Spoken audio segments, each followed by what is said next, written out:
today. We're going to get started here with the agenda. Does anybody get a chance to review the agenda? Are there any questions about the agenda? Coming this way. Okay. Let's move to self-introductions. We're in a newer group, so I think it's important we all get a chance to go through the other ones. Do you want to start there? No. Thanks, Dan Bryant, Opportunity Village, and First Christian Church, downtown Street. Byron Pratt, Sheriff's Office. Christina Payne Lane Workforce Partnership. Paul Solomon, sponsors. Sean Van Gordon, Springfield City Council. Wow, nice imitation. I thought you were her. First prior standing in for Sue Massengill, former homeless person, and I want to mention that we've got a new camera, so we're taping this meeting just to see how it works out with YouTube. Neil O'Bringer, City of Springfield staff. Ellen May Galloway with City of Eugene housing staff here for Steph Legion, who is sick. I'm John Rice from the Department of Human Services. I am that far. Luke Prairie, too. Board Company. Janet Beckman, Springfield Council. City Lorraine Veterans Administration. Lisa Stewart, Human Services Division. Steve Manela, Human Services. Alfred Wolfe, Human Services staff. Diane Aldridge, Human Services staff. And I'm Pat Walsh with Vox Public Relations. There's a couple of housekeeping items I want to bring up. One is, we all know this is a public meeting and it is being recorded, as Hugh mentioned. The second thing is that if anybody in the room needs to use the restroom, they're going to need to have an escort to go out into the hallway. So just let Robin know, and she'll be glad to take you where you need to go. Actually, add to that, it's not for our members around the table and our guests, but for the DYS has asked us for anyone that is outside of that group that they would need to be accompanied. And she will not go inside with people, she will take them to the door. Okay. Sure, you're welcome. Thank you. Appreciate the clarification. So I'd like to move on here. See, we've got an opportunity for some public comments. We have 3 people that have signed up to talk. You get 3 minutes. And Jim Ball, you're up. Yeah, I won't need 3 minutes. I have a real short statement. We need emergency camping options for about 1,000 people. And I don't see that on your agenda anywhere, and I don't see it on any of the initiatives that have been discussed in meetings thus far. I would really encourage you to get working on that. Thank you. Thank you, Jim. Jerry Smith. Jerry Smith, First Christian Church and Interfaith occupy a number of other organizations. The last week I've had to look at the preamble to the federal Constitution several times. And I've got to say that our Congress has absolutely failed on 5 of the positions of the Constitution about taking care of our people. I began social work in the 1960s, and we didn't have homelessness like this. I was in the rottenest county in the United States, Alameda County, working out of Oakland, California. And we did not have homeless people. If we found somebody homeless, we put them in a skid row apartment. It's so unnecessary, so costly to let people be abandoned and uncared for. And it's about as un-American a position as we could possibly be in. And what we need to do in groups like this is advocate at the federal level and ask for grants, ask for what we need for our people. Thank you. Okay, Michael Gannon. Hi, I'm Michael Gannon. I just wanted to try to make a couple of points. I know it's really hard in these public testimonies before bureaucratic sessions to get people's attention and encourage them to use what power they have to do some things differently. I have a long history with poverty.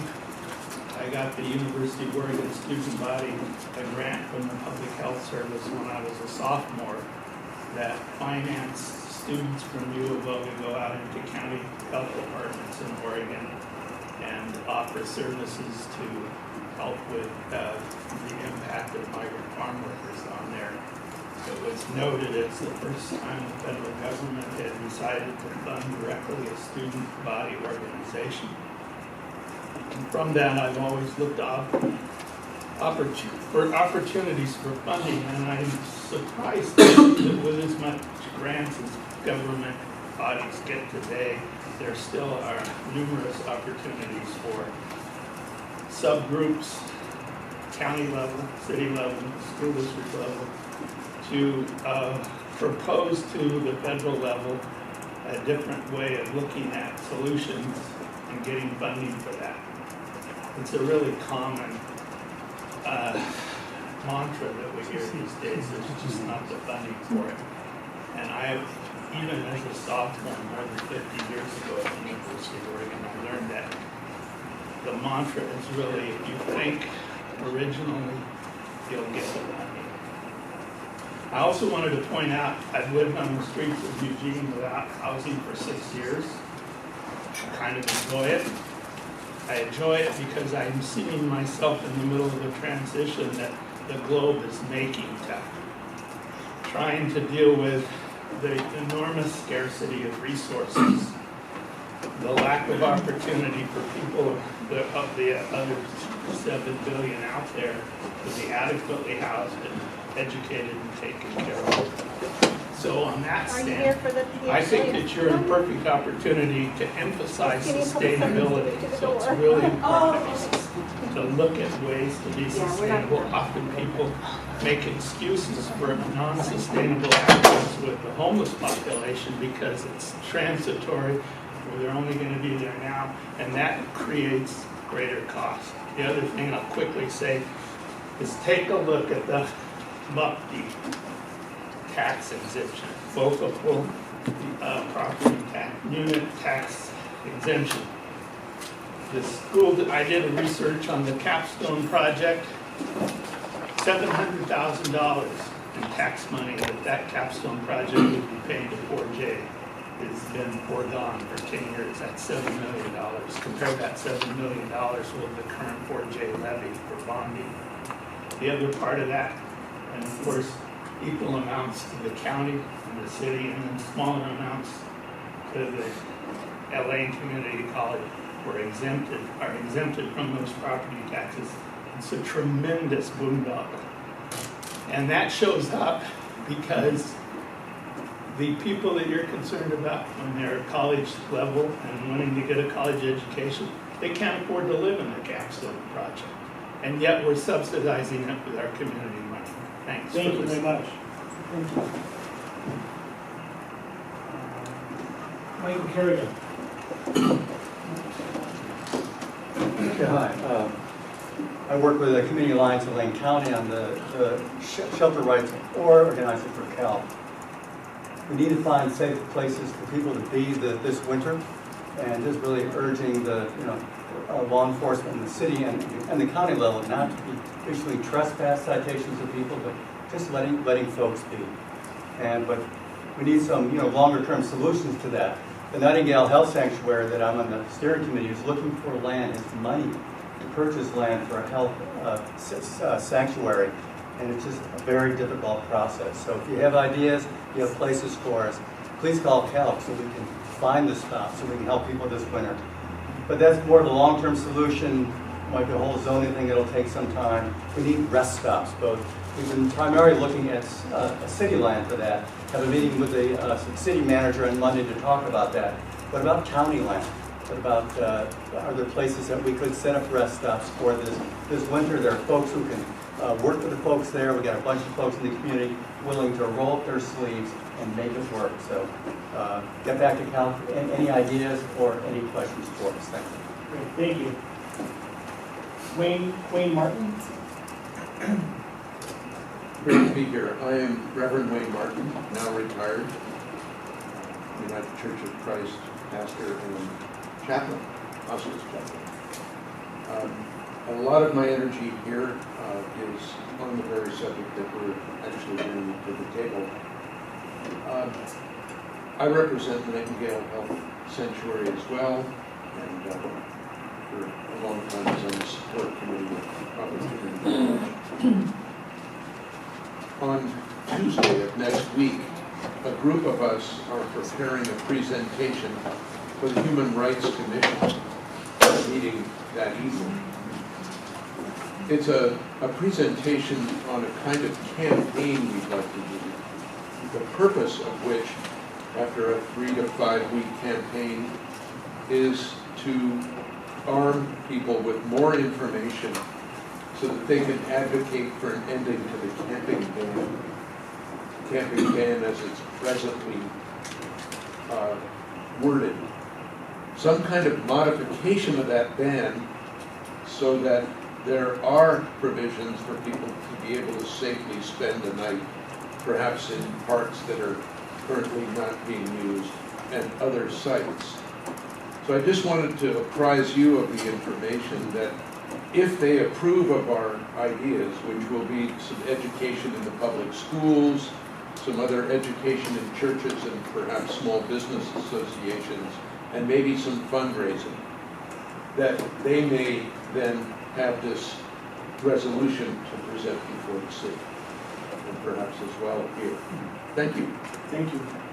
Thank you for taking time to be here today and to share your information and comments with us. We're certainly listening right now.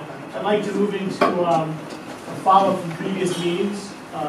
We've got 2 sets of minutes that need to be approved. Has anyone had a chance to take a look at those? And if so, are there any changes, corrections, edits that need to be made to those minutes?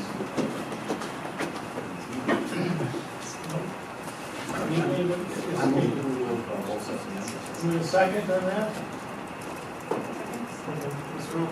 Great. All in favor of accepting both sets of minutes? Aye. Aye. Anybody opposed? All right, we have passed our first measure. I think that is outstanding. It was unanimous. That's good. So moving on to speaking of voting, did everyone get a chance to look at the addition that came into the packet regarding the voting policy? And I'm going to turn that over to staff and let them explain if there's any questions or discussions. It's on page 25. Okay, several issues came up, and Robin Scott over there, who is county staff, researched this for you and put this together, and so she'll jump in if I say something wrong. Okay, one of the issues was, could we vote by email if possible, if there was like an emergency situation? And so what Robin learned is that it's not sort of best practice to do that, and that the whole thing about this meeting, like Hugh being able to video it and minutes are public, is that it's a public meeting, and so if you're voting by email, it's hard to make that very transparent.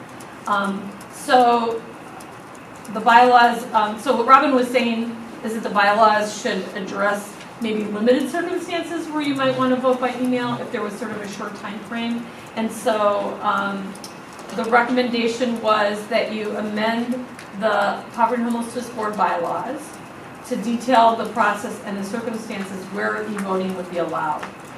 And we need to address motions, debate, vote. Interesting to try to do all that by email. And also address documenting that in the minutes and recording it, and then the bylaws would need to reflect that.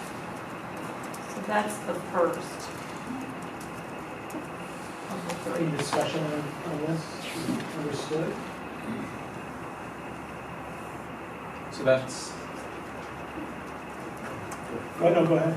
I was going to say, that Chris has a comment, but I was going to say that we would then take this back to the steering committee and then present the bylaws with the detailed recommended change. Chris, Jason? We've actually, had a couple of conversations in other forums about the notion of being able to have voting by email or e-vote or something like that. one of the concerns, obviously the transparency one, but another one is the public process. I think for certain things it can be very convenient. What I might do is suggest whatever system you come up with is to exclude specifically allocations of money or significant resources. So you could not do this kind of voting for a budget, allocations of money, or any significant resources. I think it would just really smell bad if you did that kind of stuff by you. Mayor, I'm going to echo what Chris has said. I mean, I'm open to seeing what the steering committee will come up with. I'd look to see how we will really tightly define, but, the idea of voting makes me a little bit skeptical.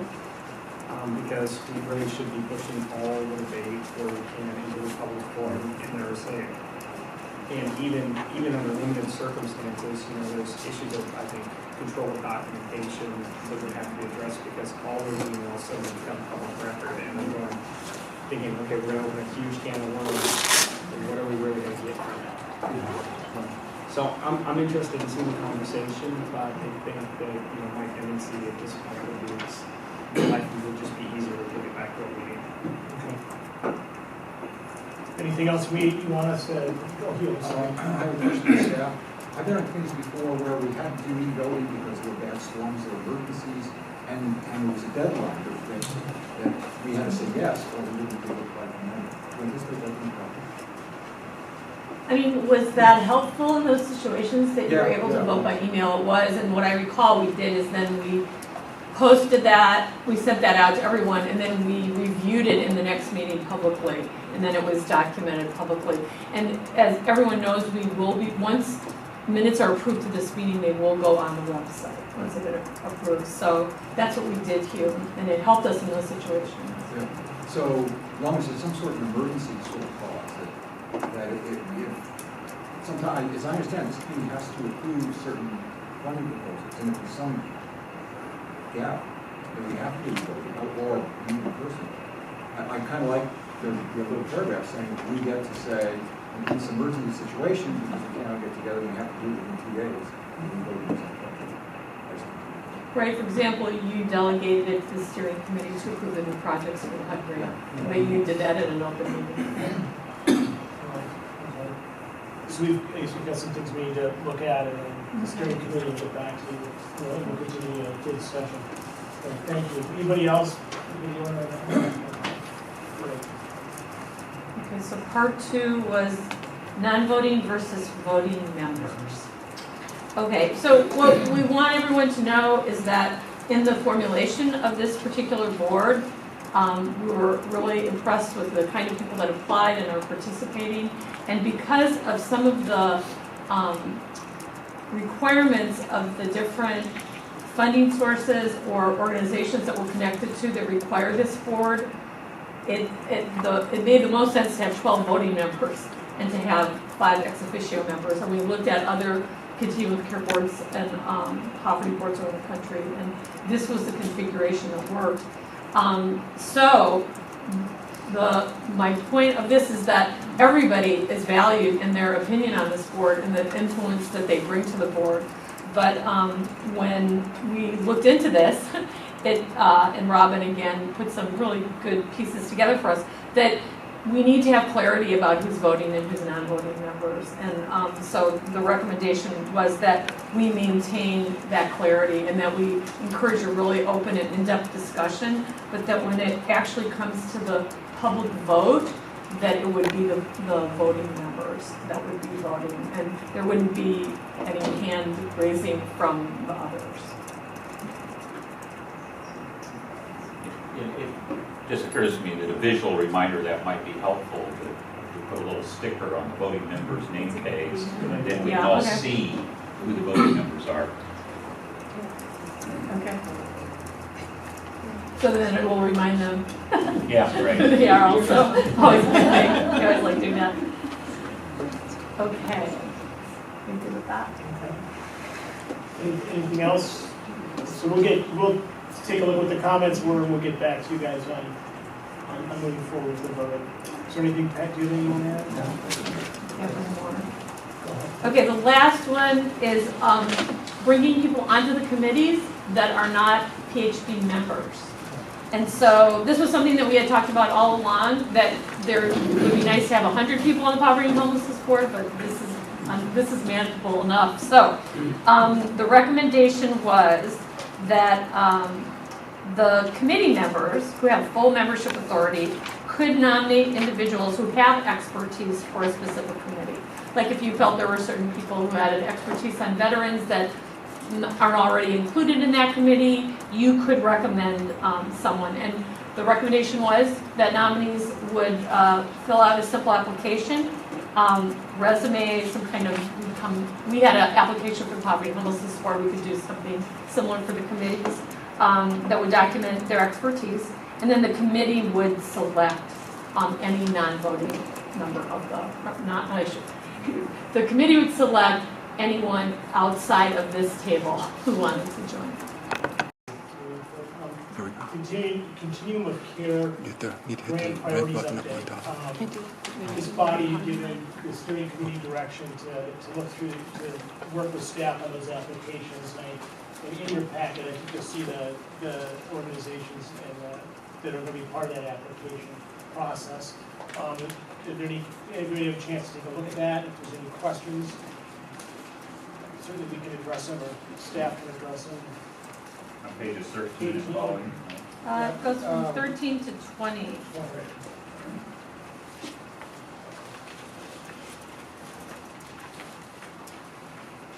you want me to give a little? Yeah, why don't you give a little? Okay, all right, and then Lisa is going to join in.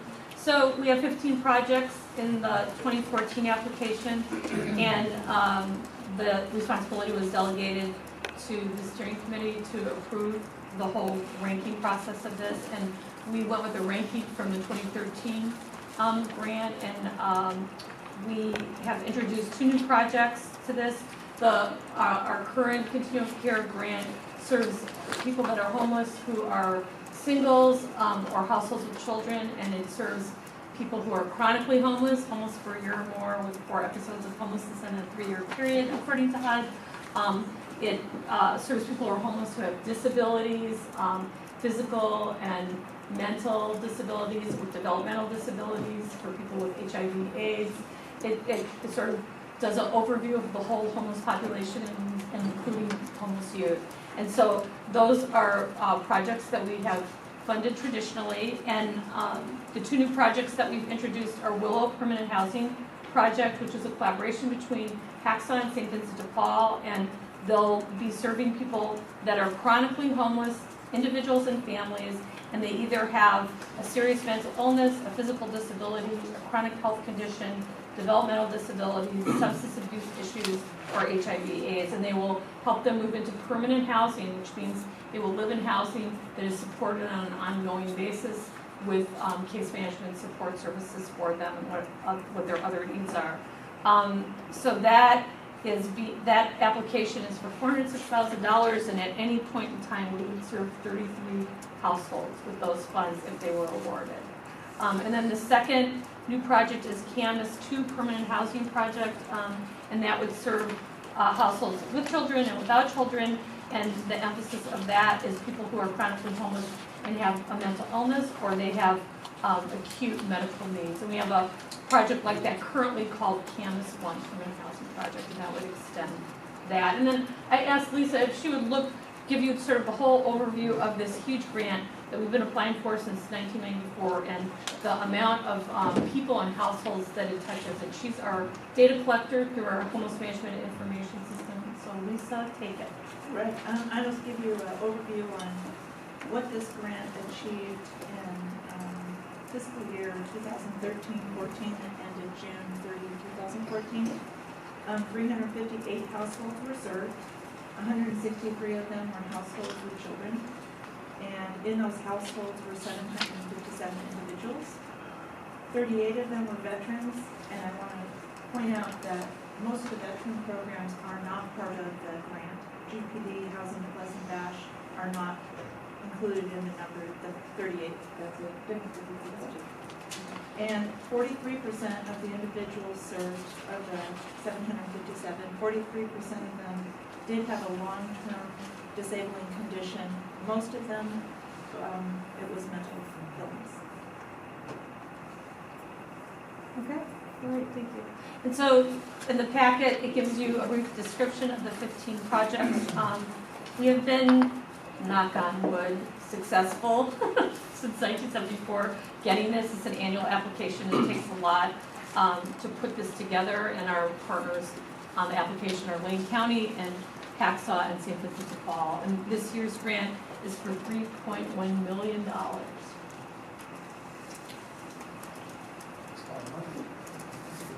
Okay. Anything else? No? Great, thank you. You're welcome. Poverty and homelessness board priorities, Steve? is gonna- Yeah.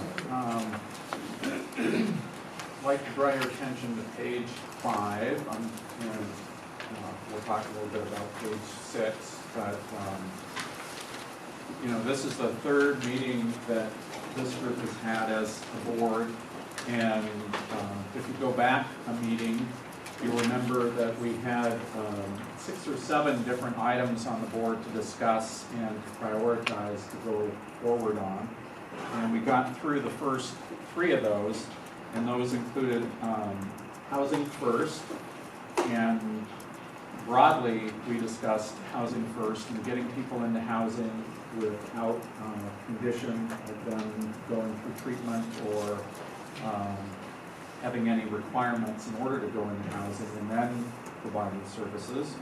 And specifically, there was, we presented what are called STPs, situation, target, and we talked about potentially constructing a 50-unit facility, and perhaps even locating that someplace out on this campus near the mental health building if possible.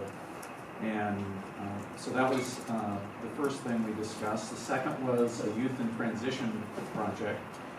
And that project was something that we discussed that is a part of a partnership between the Department of Human Services, which John Radich, who's on the board, is involved with, and then Al Levine, who's our Director of Youth Services.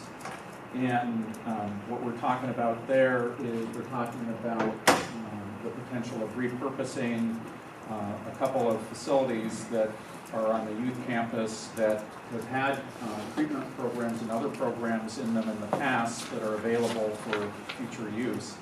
And so you as a board said you wanted to support that.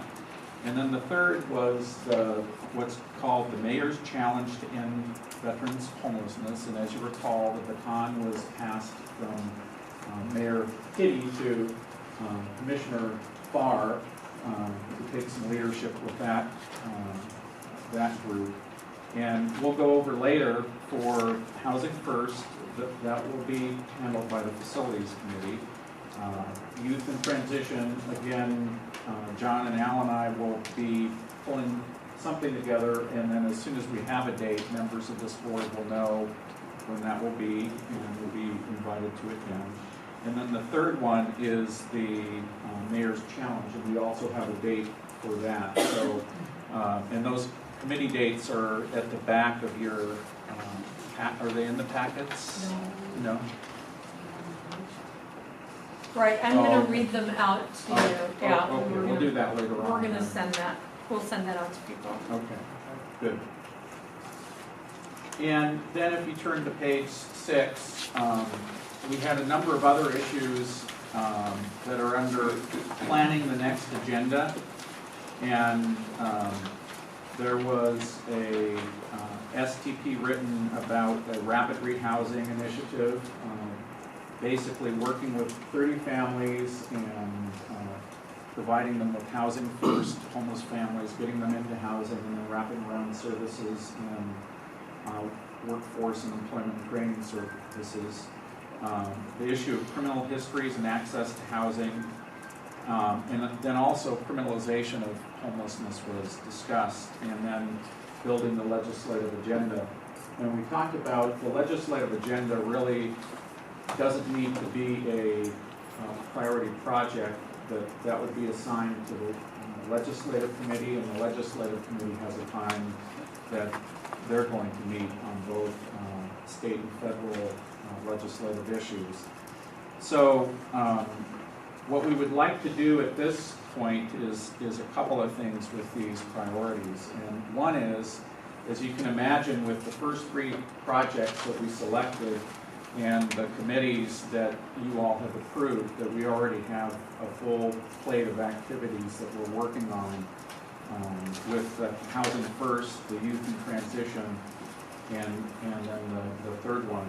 So, so at this point, what we'd like to do is we'd like to go forward with those as priorities. And I'll mention also, because we heard about it here today, and I'm going to be addressing it later, is we're going to be talking about winter homelessness and how we address that. And part of what we want to talk about too with you as a group is we want to continue to make progress on those intermediate and longer term issues.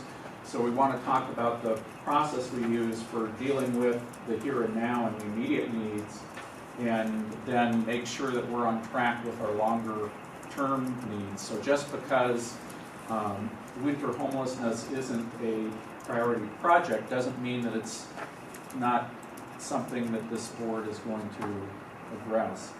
I think the priorities are there to just say we want a handful of things that we can focus on and make a difference on.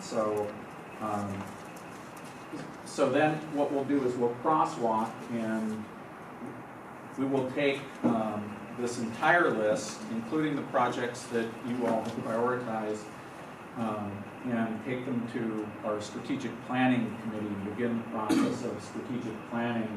And then we can plug in the strategies and we can look at the resources and see what's needed in order to make progress. But if we can accomplish the 3 things that we have on the list now, and know that we're going to have additional 50 units of housing for people who are chronically homeless or veterans who are mentally ill, that we have all the beds and treatment in place for the youth, and we have those facilities going, then we know that we'll have made a difference in real short order. So I think those are really good things. Any questions for Steve? It was mentioned before, and I was not brought about decriminalization of homelessness. I get that we need to move on from some other things first, but I just want to mention that for a lot of people, that is the biggest issue. It's a huge issue. I want to say this without insulting anybody, including myself, but I suspect that it's just a huge issue, and I would like it to be on our plate somehow. I was going to address that in a bit. Okay. Anything else?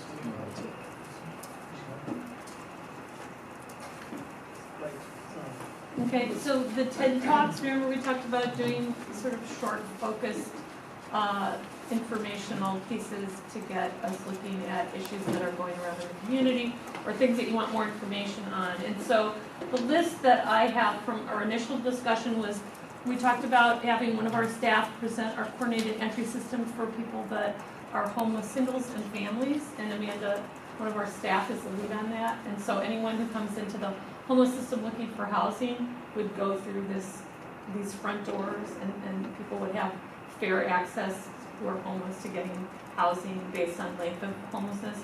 And she could do like a 15-minute presentation about that. That was one.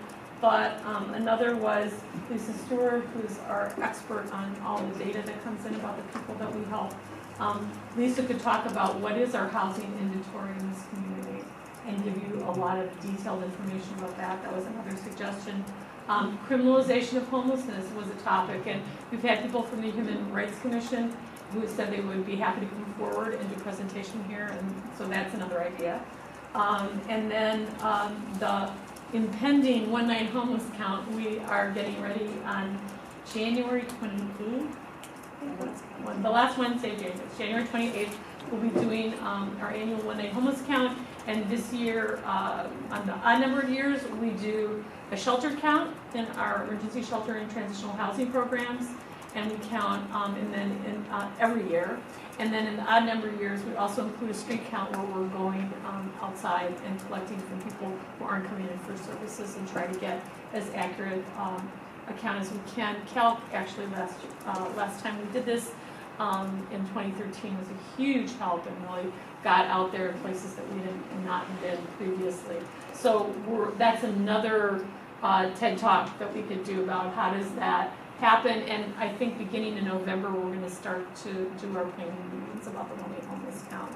And we can report back to you about that in here.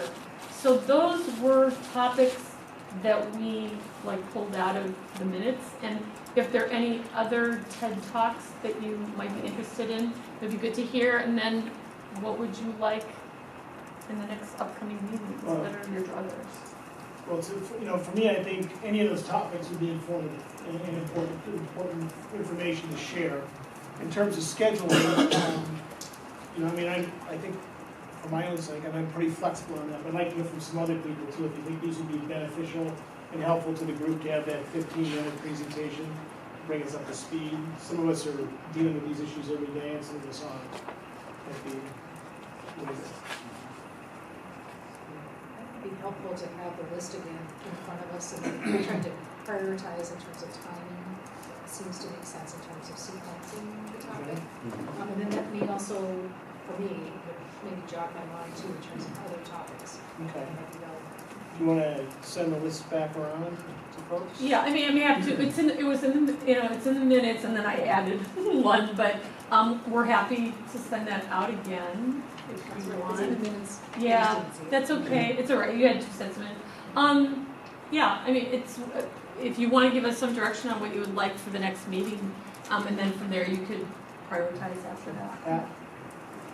Hey, Carol, thank you for I've made a list of the TED Talk that you have. One thing in response to Wayne Martin, his testimony we gave a little bit earlier, talking about modifying the camping ban.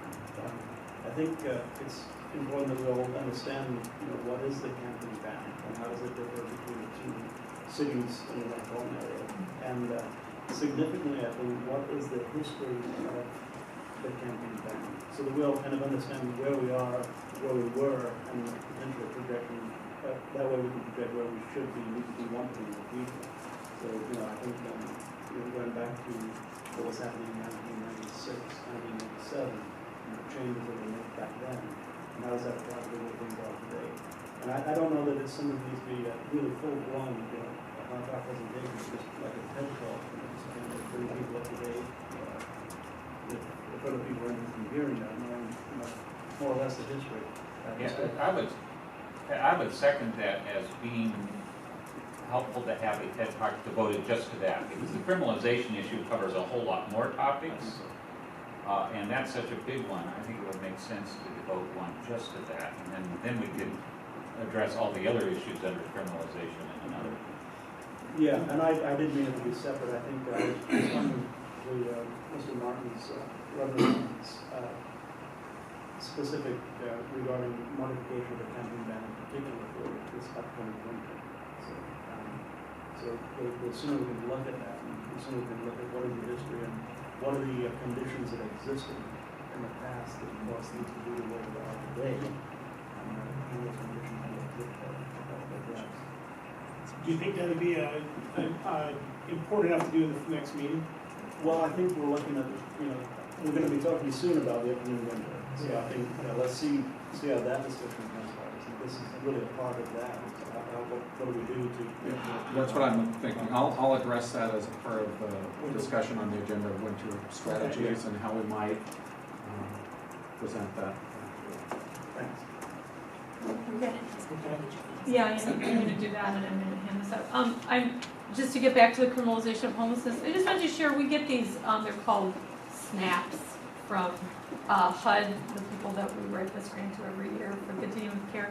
And they did one on October 6th, and I passed it on to some of the Human Rights Commission folks, and I hope it gets to all the people that want to see it.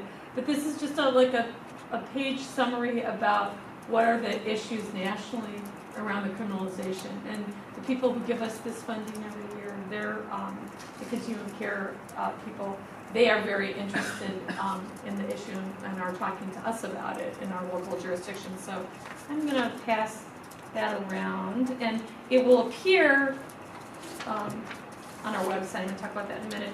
And then the other thing that I wanted to say in terms of committees is that we need another committee. We need a homeless management information system committee, and Lisa needs you. Are there any people in this group who are intrigued by that? Oh, you want to talk a little bit about what it would be like?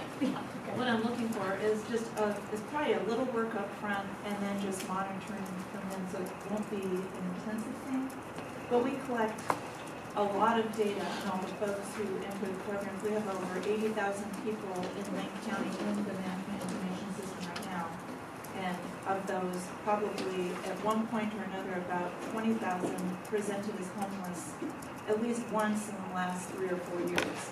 So we have all this information, but you don't have it. So the question would be, what can we look at in a trending type way every month so you can depend on it, you start getting familiar with it, you know what each one of the indicators means, so we can look at what's happening in the community, what's seasonal, what's surprising, who are we serving, who are we not serving. And so I would like to have a group look at it, get familiar with the data that we have available, and come up with some ideas on what this group wants to look at on a monthly basis. And it's very, very exciting. It would be the really interesting thing. Would you guys? I wrote down Sean. I saw Sean. Anybody else? You got me at excitement. Neil. Okay. Okay. All right. Yeah. Is that good? Yes. Okay. You're happy there? Okay. Okay.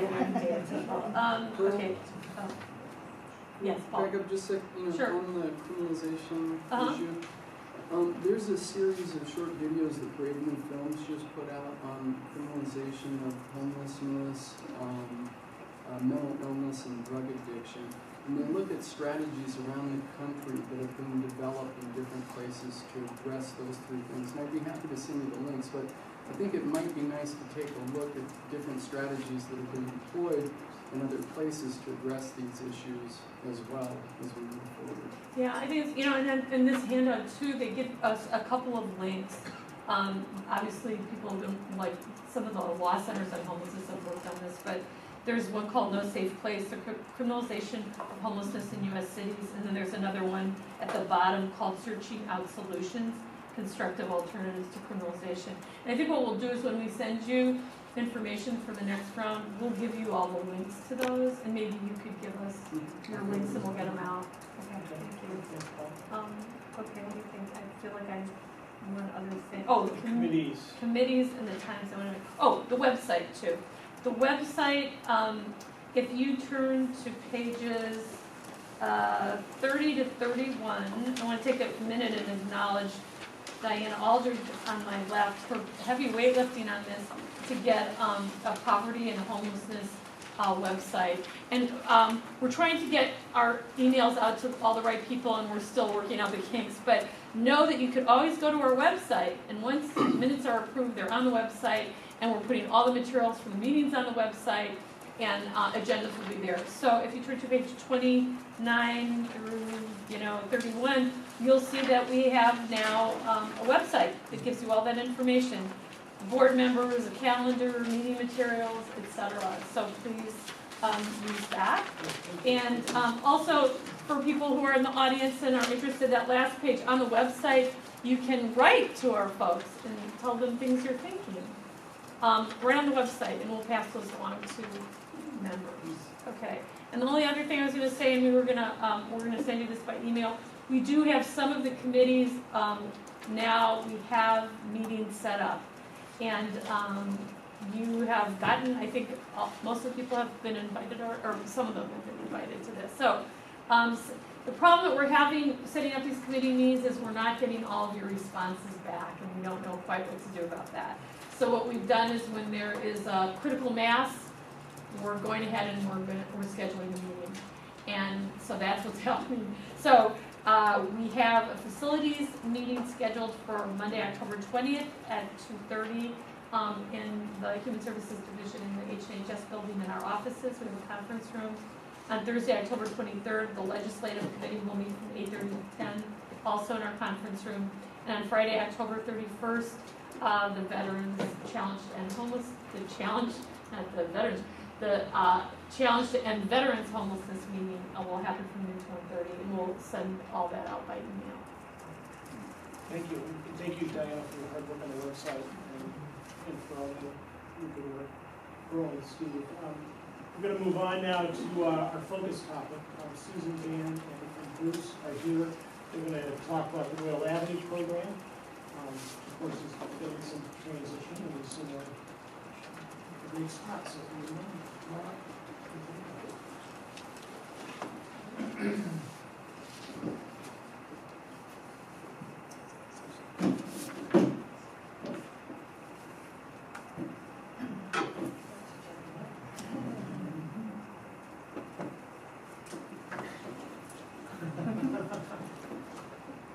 Hi.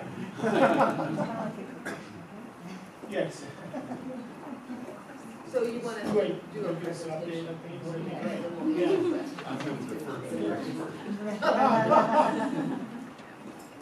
I think you have in your packet a piece that actually is what I will say. So, 21 and Crisis Respite Programming in Wayne County began in 1985 and 1986. It was first located at Family Housing Program in the units there, but eventually it moved across the street to the building basically on Royal Highway 99 at Royal Avenue. It was a great project. Al Levine was head of Lane County Mental Health at that time, and Tom Terrell was part of our shelter care staff. And the two of them were responding to the issue in the community of a growing number of people who really didn't need a hospital level of care, but really did need 24/7 intensive supports. So at that facility, there have been as many as 26 units. We've now gone down to single bedrooms and now 19 units. We've served veterans there. We've the Shameful Safe Haven program that you have identified in your packet had 12 beds there for a while. And in the last several years, we've been serving OHP clients as well as indigent clients. We plan to service 24/7 clinical care. 2 people on we're partnered with the groups quite a bit. City of Eugene Police had a bed there that they referred to. And referrals came from the emergency department, and then sometimes from the Johnson unit as a step down. So to manage length of stay in the hospital, people would be sent to Royal, because it was a fairly intensive support system there. Provided 3 meals a day, private bedrooms, medication monitoring and assistance, getting people to and from appointments in the community. And about 85% of these individuals residing there actually are homeless. So a big part of our work is trying to connect them to the continuum of care that we've been hearing about, getting them into housing that's dedicated for chronically homeless individuals. And we had a fair success rate at that as well. So, over the years, trying to move people back into housing. There were therapists on site. There were case managers on site. There was a lot of intensive work done to connect people to systems of care. And we had I think we figured about 30% of those who used the facility were actually sort of repeat customers who come back fairly regularly. And often that was due to the fact that they are homeless, they have a mental illness, and that mental illness was often triggered on the street. Typically, we saw an awful lot of post-traumatic stress disorders because life circumstances were extraordinarily stressful. So what happened with the rollout of the coordinated care organizations is that the state of Oregon wanted to expand the number of people who are supported by Oregon Health Plan, which is a very good thing. But that meant that they took some of the money that had been general fund money in the past dedicated for crisis respite, acute care, and serving indigent or uninsured individuals. They used that to purchase more Medicaid to put people on lower health plan. And if that's just too complicated, ask me questions later, I'll try and explain it better. But so it meant that the county lost a chunk of funding that had in the past gone to provide services like the Royal Avenue program. Those dollars for us ended in March. And all through the fall last year and into the early year, we were having conversations with community partners about what's going to happen to this service. The assumption really was that people would begin enrolling in OHP and the number of people with insurance would grow at Royal. And so that when that didn't happen, and it didn't, the OHP utilization stayed at about 7.2. And in order to make that program whole, we need to have 12 to 15 at least. So it became apparent that it wasn't financially feasible. And we started thinking about alternatives in June, and by August we needed to do layoff notices in the program closed in September. So that's the story of Royal. Any questions? So I'd like to ask what the demand or the need was, because I really tried to serve everyone. Well, you know, when we were serving indigent clients, we were constantly full, and there were always, you can anecdotally talk to people, the crisis team at the hospital, who say, typically we were turning people away. So when we stopped serving uninsured, then the demand from OHP was about anywhere from 5 to 12. Depending on the season and depending on what's going on. So we were averaging 7.2.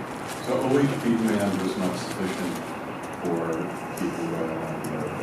And other resources diminished, and yesterday there was not great communication about it. So the opportunity to really plan, there was not a long enough front end to plan. And we had no explanation for why the folks who had previously not been covered by OHP, when they became covered, why the use at, why they didn't show up at Royal Avenue. So either those folks didn't enroll in OHP. Well, I can answer that, because once you get into OHP, then you get into programs like Trans, and you get into programs like mine, and now you're not in crisis. I mean, it's and so there's other resources that are stabilized, which is a good thing. They haven't gone to this. At least that is one way to think about it. That we provided better services and reduced the number of people going into that needing that level of care, which doesn't give us a solution for those people who do need that level of care. Frankly, this threw me and my staff into a dithers, because we were averaging 5 to 12 people in the program, and now we have to find alternatives. So I'll just say a little bit about where we're thinking of going with this, and whether. Anyway, so we think that there are better services that are supporting people and keeping them more stable in the community. And we do know that there are going to be more services that will be started in the next 1 to 5 months. So, and we're hoping that those will again provide supports and services to people that continue to reduce the number of people that move into mental health crises.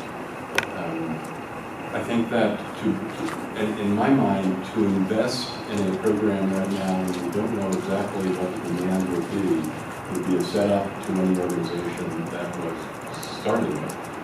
And we would either be over or under funding, under maybe misguessing how many people need to go there, given the changes in the system. So what I'm telling myself, my staff, and our contracted providers is that we will take time over the next few months to observe what is going on in terms of demand and individuals, and early next year come up with a plan for, at least for trillion support. What I think you all should know is if you're interested in the intersection of mental health and housing and homelessness, is that Trillium is not going to be the organization that pulls this out and meets community need on our own. Where we will provide supports for our members, and we will provide the treatment and the crisis stabilization and the rest of the supports. But for folks that are not covered by Trillium, and if there are, and homelessness is not a condition that is a covered mental health diagnosis for Trillium.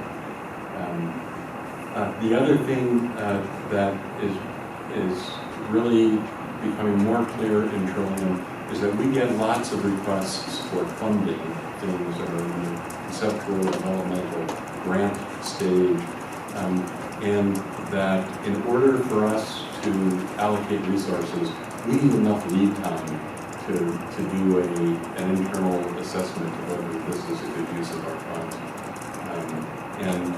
For a discussion with me, and then for me to, and I can support something, but to get it through the finance committees and the internal structures of Trillium, we need a lead time of months, not a couple of months. It's going to be several months.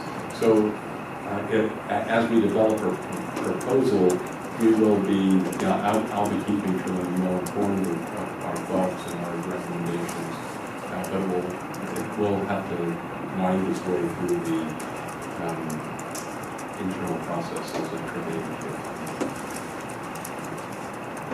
I just want to boil down what I think I heard from Bruce and Susan.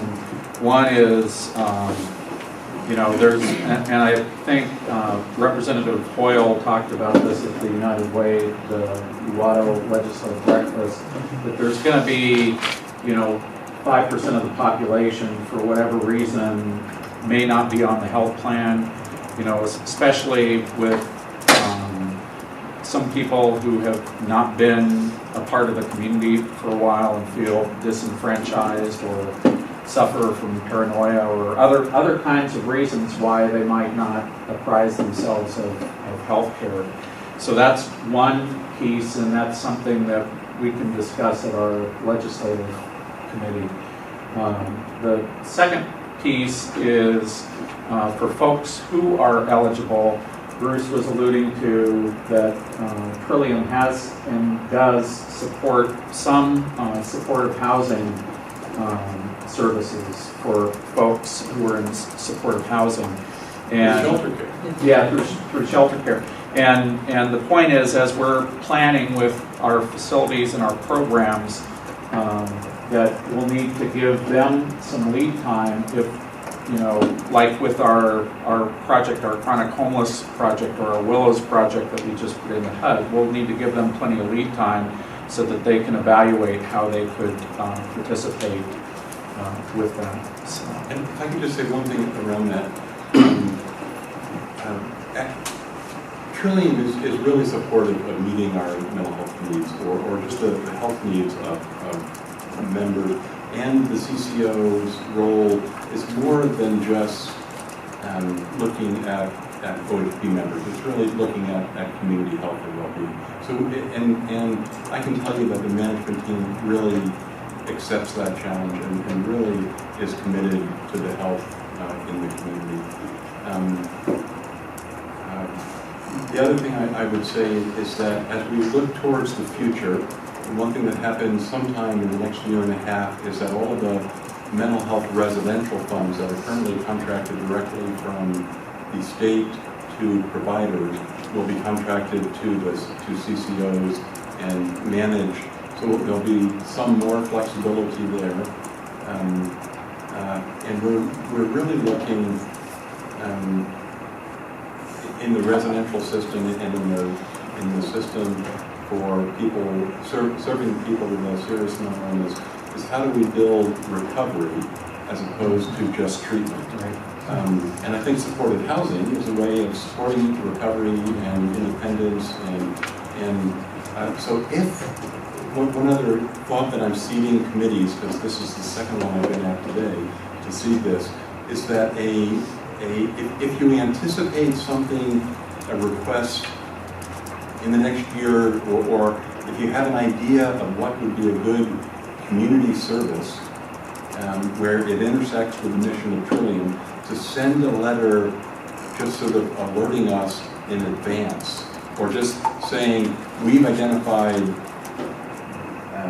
crisis respite for people that are homeless and mentally ill as a real community concern. Whatever it is that you identify, if you send it to Trillium and maybe to the CEO there, Terry Copeland, it just gets into our system, and coming from a committee with the representation that's on this committee, it would have weight.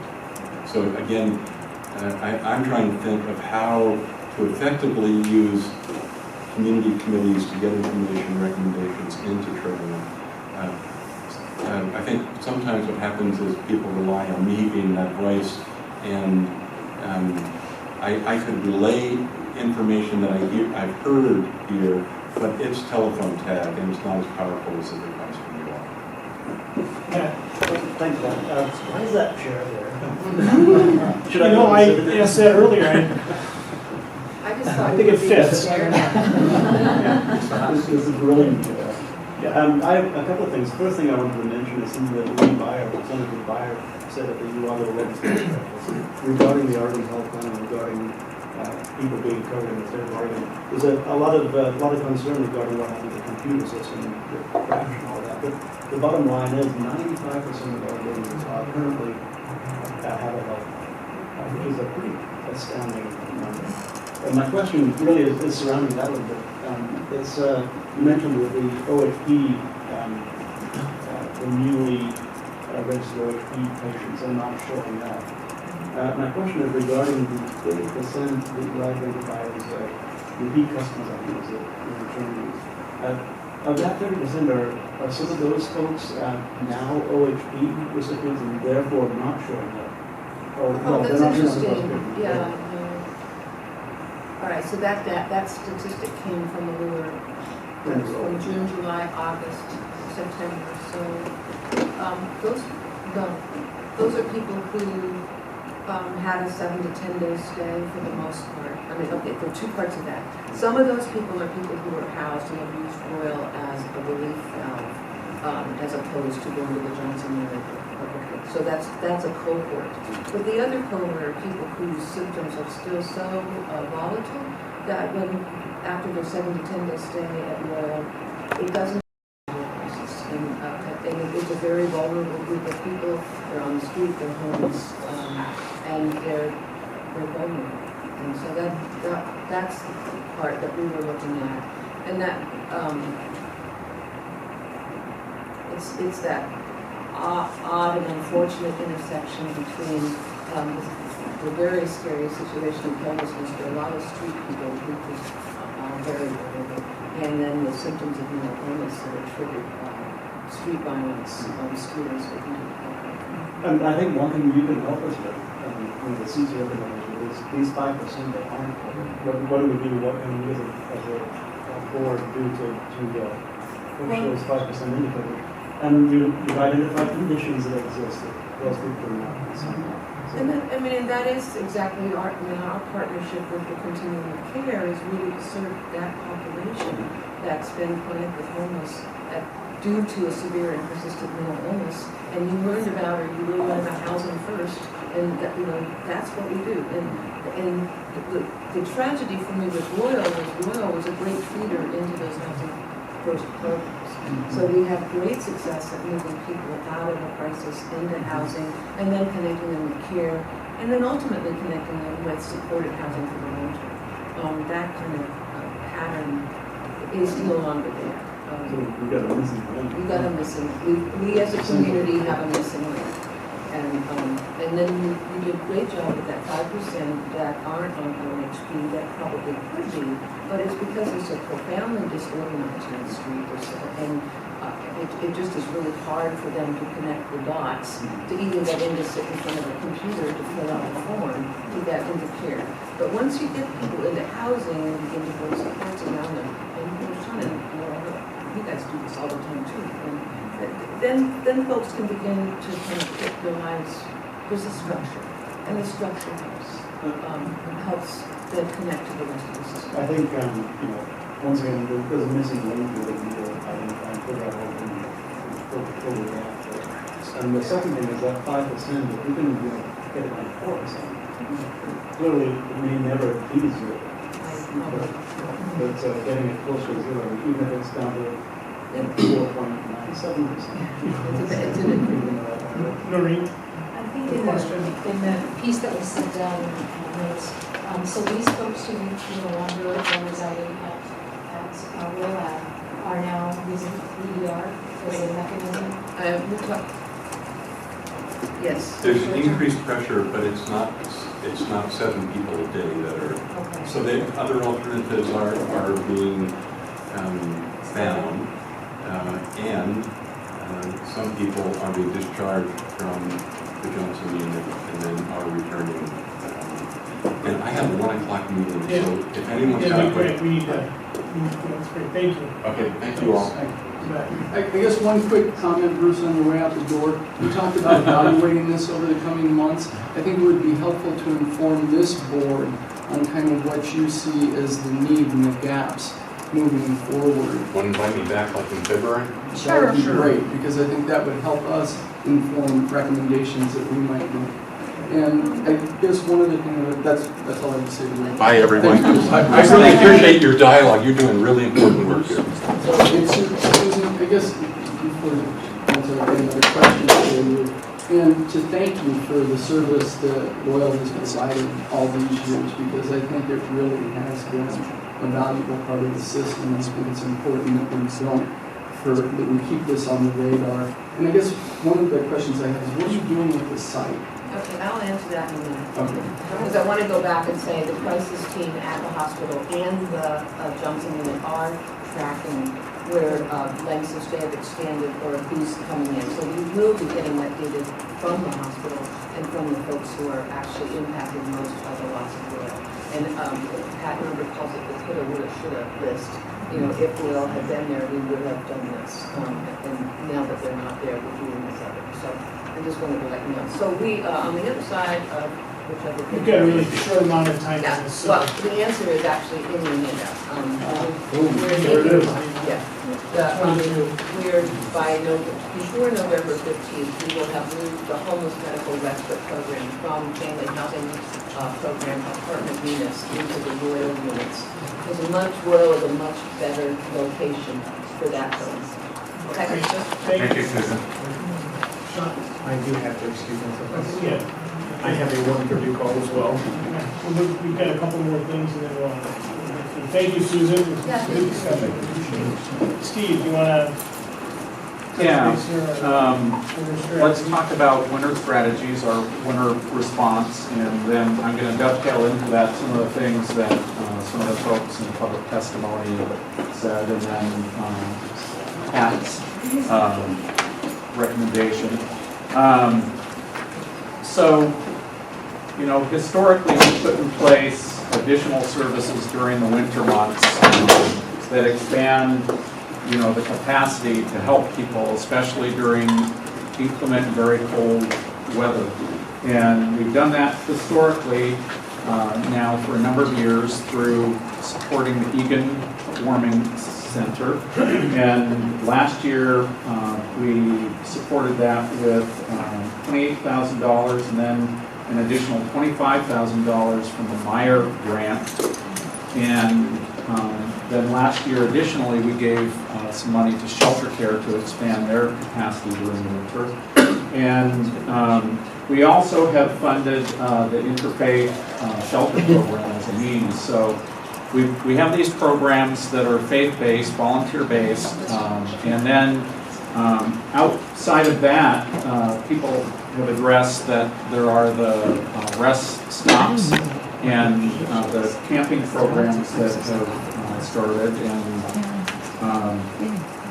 so you see that there is a certain capacity. In the rural areas, though, we haven't had that capacity. So one of the things we're looking at this season is the ability to into the rural communities and to work with the groups there that are doing some night shelter projects. And then work with also community sharing in Cottage Grove and Sayusla Outreach Services in providing rent assistance, or not rent assistance, but providing motel vouchers for families. Last year also, the county made available one of the pods here on the youth campus, and it's still available for Egan or for another such group that's organized to provide winter shelter. And I think the analysis last year by the Egan staff was that this site would be more suitable for perhaps families. But that's still available, and the county has to keep that vacant part of this building anyway. So that's available as a resource.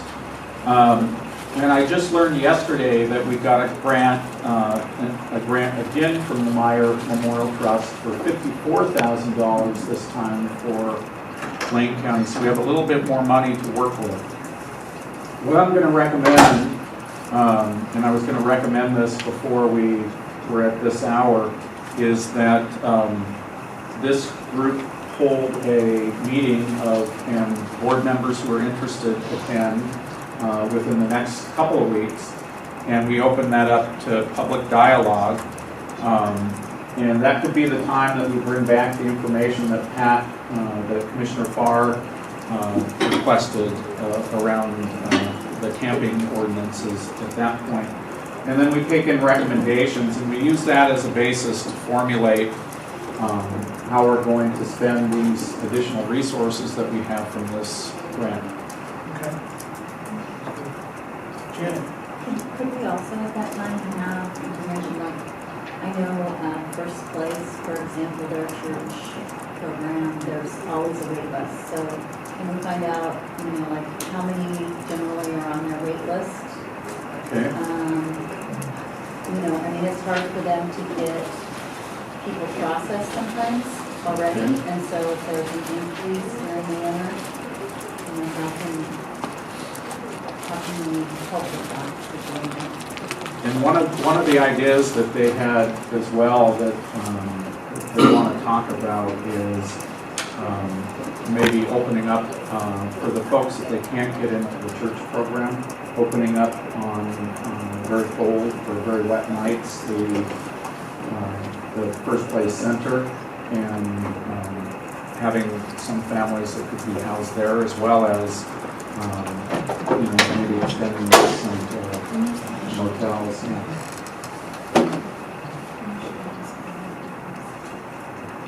So will you get back to us on that meeting? Yes.